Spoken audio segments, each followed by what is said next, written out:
Yo'q. Qalaysan? Yo'q, qiynalib ketyapti-da, rahmim kelib ketyapti. Yaxshimisan? Toroz yeganmisan? Ishga bormasa Yemadingmi? Olib keldim toroz yeysan? ishga bor. Opog'ing so'yiladi.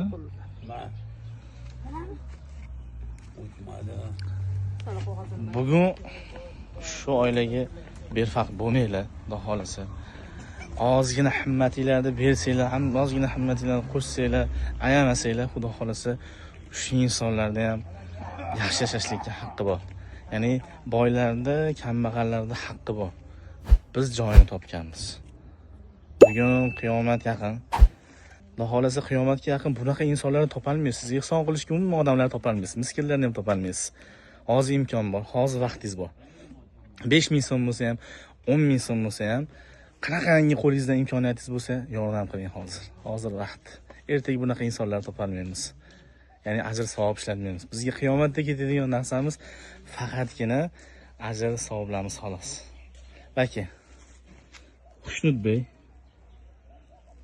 shu oilani farzandi, shu oilaning nevarasi, qizishlari mana shu g'ish qo'yib tirikchilik qilishlari xolos. Oilaviy holatlari, uylari avaringan holatda. Xushnudbeyning yurishi mana shu. Maktabga ham xuddi shuni topshirib boradi, videosini ko'rdinglar. Xudo xolasa bu oilaga biz bee'tibor qoldirmaymiz. Bu esa Muhammad Yusuf. Bu bolalarni hali yaxshi kiyinishlikka, yaxshi yurishlikka haqqi bor. Bu inson bolalarda umuman ayb yo'q-da, turishini qarang. Men chidolmayapman. To'g'risi men chidolmayapman. Kesam g'alati bo'lib ketyapman bu oilaga kesam.